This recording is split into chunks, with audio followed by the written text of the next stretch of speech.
నేడు AP cabinet సమావేశం జరగనుంది. ఉదయం 11 గంటలకు కేబినెట్ భేటీ ప్రారంభం కానుంది. కొత్త రేషన్ కార్డులు, పెన్షన్లపై కేబినెట్ చర్చించనుంది. బియ్యం మాఫియా వ్యవహారంపై మంత్రివర్గంలో చర్చించే అవకాశం ఉంది. ఇసుక, మద్యం పాలసీలో రాజకీయ జోక్యంపై కేబినెట్ చర్చించనుంది. మహిళలకు ఉచిత బస్సు ప్రయాణం పథకంపై కేబినెట్ భేటీలో చర్చించే అవకాశం ఉంది.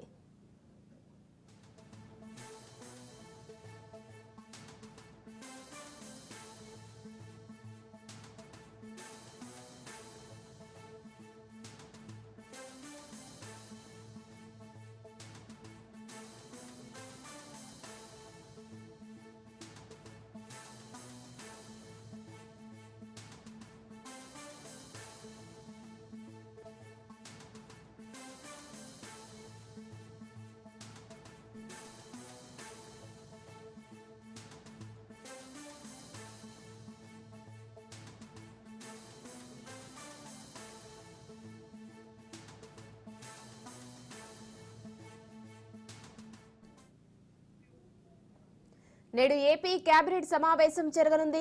ఉదయం 11 గంటలకు కేబినెట్ భేటీ ప్రారంభం కానుంది. కొత్త రేషన్ కార్డులు, పెన్షన్లపై కేబినెట్ చర్చించనుంది.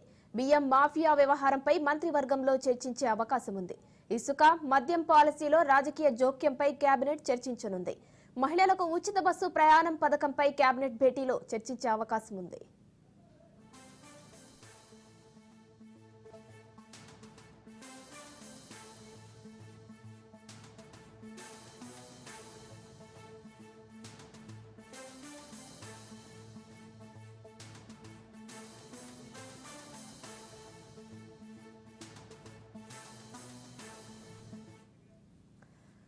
రైట్, ఇక నేడు ఏపీ కేబినెట్ సమావేశం కానుంది. 11 గంటలకు ఈ సమావేశం ప్రారంభం కానుంది. రైట్, ఈ సమావేశానికి సంబంధించి మరిన్ని డీటెయిల్స్ మా ప్రతినిధి క్రాంతి లైవ్ లో అందిస్తారు. క్రాంతి, చెప్పండి, 11 గంటలకు సమావేశం ప్రారంభం కానుంది, ఏపీ కేబినెట్ సమావేశం.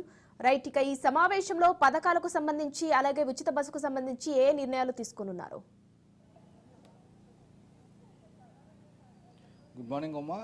ఈరోజు ఉదయం సీఎం చంద్రబాబు అధ్యక్షతన కేబినెట్ సమావేశం జరగనుంది. ఉదయం 11 గంటలకు సచివాలయంలో ఈ కేబినెట్ సమావేశం జరుగుతుంది. కేబినెట్ సమావేశానికి సంబంధించి ఇప్పటికే ఆ శాఖలకు సంబంధించి అన్ని పూర్తిగా డీటెయిల్స్ ఇవ్వాలంటూ కూడా సీఎస్ ఆదేశించిన నేపథ్యంలో ఈరోజు ఉదయం 11 గంటలకు జరిగే కేబినెట్ సమావేశంలో కొన్ని కీలకమైన అంశాలపైన చర్చ జరిగే అవకాశం కనిపిస్తుంది. దానిలో ప్రధానంగా తీసుకుంటే పీడీఎస్ బియ్యానికి సంబంధించి ఎగుమతులు, అక్రమ ఎగుమతులు ఏదైతే రాష్ట్ర వ్యాప్తంగా జరుగుతున్నాయో దానికి సంబంధించి ఒక ప్రధానమైన చర్చ జరిగే అవకాశం కనబడుతుంది. ఎందుకంటే సాక్షాత్ ఉప ముఖ్యమంత్రి వెళ్ళి పట్టుకున్నప్పటికీ కూడా ఆ బోటు మీద ఎక్కకుండా అడ్డుకున్న పరిస్థితి అయితే ఉంది. అధికారులందరూ కూడా ప్రస్తుతం ప్రభుత్వం మారిన కూటమి ప్రభుత్వం వచ్చినప్పటికీ కూడా అధికారులు ఇంకా వారి తీరు మార్చుకోవట్లేదంటూ కూడా పవన్ కళ్యాణ్ ఆగ్రహం వ్యక్తం చేసిన జరిగింది. నిన్న ఏదైతే కేబినెట్ సబ్ కమిటీ కూడా భేటీ అవ్వడం జరిగింది. ఈ అంశానికి సంబంధించి కేబినెట్ సబ్ కమిటీలో కూడా ఒక నిర్ణయం తీసుకోవడం జరిగింది. నిన్న చంద్రబాబు పవన్ కళ్యాణ్ భేటీ అంశంలో కూడా ఇది ప్రధానమైన అంశంగా చర్చించడం జరిగింది. ఒక ముఖ్యమంత్రి సంబంధించి ఒక ఉప ముఖ్యమంత్రి వెళ్ళి తనిఖీ చేసేందుకు కనీసం అధికారులు సహకరించట్లేదంటే క్షేత్రస్థాయిలో ఏ రకంగా ఇక్కడ అధికారుల తీరు ఉంది, వారి పనితీరు ఉంది అనే అంశానికి సంబంధించి కూడా ప్రస్తుతం ఆగ్రహం వ్యక్తం చేస్తున్న పరిస్థితి ఉంది. ఇప్పటికైనా సరే ఖచ్చితంగా ఈ పీడీఎస్ అంశానికి సంబంధించి పీడీఎస్ బియ్యం పేదలకు అందకుండా దళారులు ఏ రకంగా దండుకుంటున్నారో దానికి సంబంధించి అడ్డుకట్ట వేయాల్సిందే అంటూ కూడా ప్రభుత్వం నిర్ణయం తీసుకుంది. దానిలో భాగంగా ప్రస్తుతము ఈ కేబినెట్ సబ్ కమిటీ కూడా ఒక నిర్ణయం తీసుకున్న పరిస్థితి అయితే ఉంది. రాబోయే రోజుల్లో పూర్తి స్థాయిలో అటు పేదలకు అందాల్సిన బియ్యాన్ని ఎలాంటి దళారులు ఎవరూ కూడా దోచేయకుండా పూర్తి స్థాయిలో పేదలకు అందే విధంగా కూడా ఆ దళారీ వ్యవస్థని అడ్డుకట్ట వేయాలంటూ కూడా నిర్ణయించారు. కాబట్టి నిన్న ఏదైతే కేబినెట్ సబ్ కమిటీలో ఒక నిర్ణయం తీసుకున్నారో దానికి సంబంధించి ఒక ఐఏఎస్ క్యాడర్కి సంబంధించిన వ్యక్తిని చీఫ్ సెక్యూరిటీ ఆఫీసర్గా కాకినాడ పోర్టుకి నియమించాలి. అదేవిధంగా విశాఖపట్నం పోర్టు మినహా మిగతా అన్ని పోర్టులు కూడా మారిటైమ్ బోర్డు కిందకు వస్తాయి. ఖచ్చితంగా రాబోయే రోజుల్లో ఈ పీడీఎస్ బియ్యానికి సంబంధించి అక్రమ ఎగుమతులకి సంబంధించి అడ్డుకట్ట వేయాలంటూ కూడా నిర్ణయం తీసుకోవడం జరిగింది. దానికి సంబంధించి ఈరోజు ఈ కేబినెట్ సమావేశంలో చర్చించి దానిపైన ఒక నిర్ణయం తీసుకునే అవకాశం కనబడుతుంది. పూర్తి స్థాయిలో ఏదైతే గత ప్రభుత్వ హయాంలో ఈ పీడీఎస్ బియ్యం అక్రమదానం జరిగింది దానికి సంబంధించి ఖచ్చితంగా అడ్డుకట్ట వేయాలంటూ కూడా ప్రస్తుతం చూస్తున్న పరిస్థితి. ఈ రోజు ఈ కేబినెట్ లో ప్రధానంగా నిర్ణయం తీసుకునే అవకాశం కనిపిస్తుంది. క్రాంతి, అలాగే ఎలక్షన్స్ కు ముందు ఇచ్చినటువంటి హామీలలో ఒక్కొక్కటిగా నెరవేరుస్తున్నారు. సో ఆ ఇచ్చిన హామీలలోనే ఉచిత బస్సు పథకం కూడా ఉంది. సో అది 2 సార్లు దానికి సంబంధించి నిర్ణయం తీసుకున్నప్పటికీ అది అమలు కాలేదు. సో ఇప్పుడు తీసుకునే ఈ నిర్ణయంతో అది అమలయ్యే అవకాశాలు ఏమైనా కనిపిస్తున్నాయా?